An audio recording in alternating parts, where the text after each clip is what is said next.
வணக்கம் எல்லாருமே. இது ஒரு புத்தமுதிய சேனல். இது வந்து மெயினாக நான் வந்து ஃபோட்டோ எடிட்டிங், கேமிங் இதுக்குன்னு டிஃப்ரெண்ட்டாக நான் இந்த சேனலில் பண்ண போகிறேன்.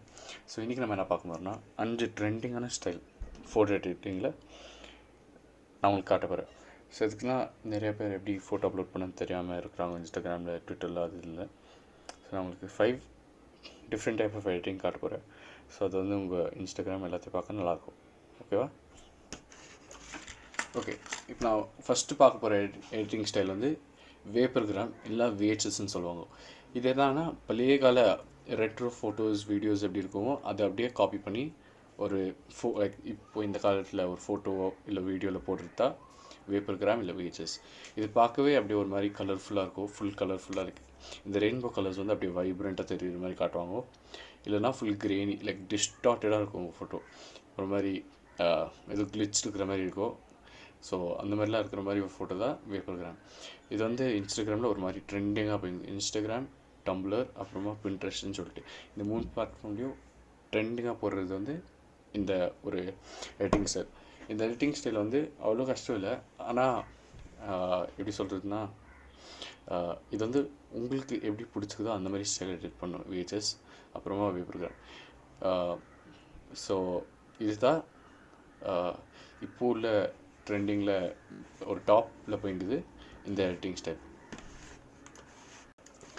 இப்போ நெக்ஸ்ட் நம்ம என்ன பார்க்க போகிறோம்னா urban style editing. Urban style editing வந்து நீங்கள் வந்து இப்போது வந்து ஸ்ட்ரீட் ஃபோட்டோகிராஃபி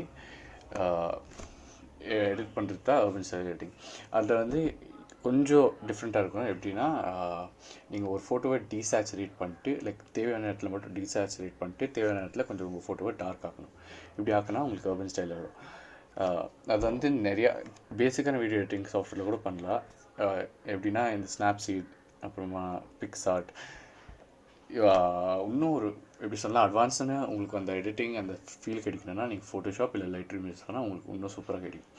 இதுதான் urban style editing. Urban style editing வந்து அவ்வளோ பேர் இந்தியாவில் யூஸ் பண்ணுறதில்லன்னு நினைக்கிறேன். இருக்குன்னா ஸ்ட்ரீட் ஃபோட்டோகிராஃபி அவ்வளோ ஈஸியாக வர்றதில்லை இந்தியாவில். அது வந்து கொஞ்சம் இடத்துல மட்டும் தான் உங்களால் அதை சூப்பராக காட்ட முடியும். அந்த மாதிரி ஒரு இடம் உங்களுக்கு இருந்தால் இந்த ஸ்டைலில் நீங்கள் இந்த ஸ்டைலில் நீங்கள் எடிட் பண்ணால் அந்த ஃபோட்டோ வந்து சூப்பராக வரும். நீங்கள் அதை போஸ்ட் பண்ணும்போது உங்களுக்கு அட்ராக்ஷனும் ஜாஸ்தி கிடைக்கும். இது வந்து இன்ஸ்டாகிராமில் மாடல்ஸ் வந்து இந்த எடிட்டிங் ஸ்டைல் யூஸ் பண்ணுறாங்க. அவ்வளோ பேர் யூஸ் பண்ணி நான் பார்த்ததில்லை. ஆனால் இது வந்து ஒரு எப்படி சொல்கிறதுனா அமேசிங்கான ஒரு இது கற்றுக்கிட்டா உங்கள் இன்ஸ்டாகிராம் நீங்கள் ஒரு சூப்பராக ஆக்கிடலாம். நெக்ஸ்ட் நம்ம பார்க்க போகிறது பிக்சல் சார்ட்டிங். பிக்சல் சார்ட்டிங் என்னன்னா, இப்போது பிக்சல் வந்து வெர்டிக்கலாகவும் ஹாரிசான்டலாகவும் செப்பரேட் பண்ணுறது தான் பிக்சல் சார்ட்டிங். அதை வந்து சார்ட் பண்ணுறது வந்து ஒரு இடத்துக்கும் அது பொசிஷன் கொடுக்குறது தான் சார்ட்டிங். இது ஒரு மாதிரியான எடிட்டிங் விசித்திரமாக இருக்கும் பார்க்குறதுக்கு. நான் எடிட் பண்ண முடிஞ்சது கூட. இது என்ன ஆகும்னா, ஒரு ஃப்ளாட் இமேஜில் வந்து ஒரு சப்பியான இமேஜ் கூட நீங்கள் வந்து அந்த 3D டெப்த் கொடுக்கலாம் இந்த எடிட்டிங் வச்சுக்கிட்டு. ஓகேவா?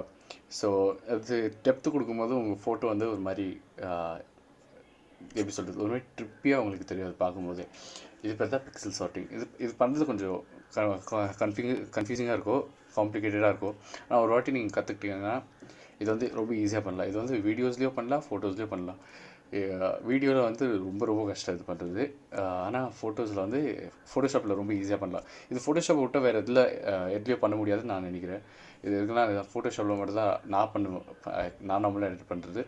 ஸோ ஃபோட்டோஷாப்பில் இது வந்து எல்லாம் பண்ண முடிஞ்சிச்சு. ஆனால் ஆண்ட்ராய்ட் ஃபோன்லலாம் எல்லாம் பண்ண முடியுமான்னு தெரியல பிக்சல் சார்ட்டிங். அப்படி பண்ண முடிஞ்சால் நீங்கள் வந்து கமெண்ட்டில் என்கிட்ட சொல்லுங்கள், நான் அது என்னன்னு பார்க்குறேன். ஓகேவா? இது வந்து பிக்சல் சார்ட்டிங். இது ஒரு மாதிரி ஒரு ட்ரெண்டாக ஓடிங்குது இப்போதைக்கு.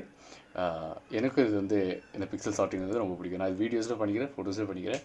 இது வந்து நான் இப்போதைக்கு பண்ணிட்டு தான் இருக்க போகிறேன். ஏன்னா இது ஒரு மாதிரி கூலான ஒரு ட்ரெண்டு. ஸோ அதுதான் பிக்சல் சார்ட்டிங். இப்போ நெக்ஸ்ட் நம்ம பார்க்க போகிறது வந்து க்ளோ பெயிண்ட் எஃபெக்ட் வந்து நார்மலாக ஃபோட்டோஷாப்பில் பெயிண்ட் அடிச்சுட்டு அப்புறமா அதை வந்து க்ளோவாக வைக்கிறது தான் க்ளோ பெயிண்ட் எஃபெக்ட். இது வந்து ரொம்ப ட்ரெண்டிங்காக ஓடிங்குது இப்போதைக்கு. லைக் ஒரு மாதிரி டாப் 1 ட்ரெண்டில் ஓடிங்குது. இது வந்து டிக்டாக், அப்புறமா பின்ட்ரெஸ்ட், இன்ஸ்டாகிராம், ட்விட்டர் எல்லா இடத்துலையும் இந்த ட்ரெண்ட் வந்து ரொம்ப அதிகமாக யூஸ் பண்ணுறாங்க. இது அவ்வளோ கஷ்டம் இல்லை. இது வந்து நான் நினைக்கிறேன் நிறையா ஆப்ஸில் பண்ணலாம் இந்த க்ளோ பெயிண்ட் எஃபெக்ட் வந்து. ஆனால் இது வந்து ரொம்ப எஃபெக்டிவான பண்ண முடிஞ்ச ஆப் வந்து இது வந்து நான் எனக்கு தெரிஞ்சதுக்கு ஃபோட்டோஷாப் மட்டும்தான். இது ஃபோட்டோஷாப்பில் வந்து அருமையாக பண்ணலாம். இது வந்து எப்படி சொல்கிறதுனா, நீங்கள் வந்து சின்ன சின்ன இடத்தையும் நீங்கள் வந்து அப்படியே அது எவ்வளோ போரிங்கான இமேஜாக இருந்தால் கூட அது வந்து ரொம்ப இன்ட்ரெஸ்டிங்காக மாற்றலாம் நீங்கள் இந்த க்ளோ பெயிண்ட் எஃபெக்ட் வச்சு.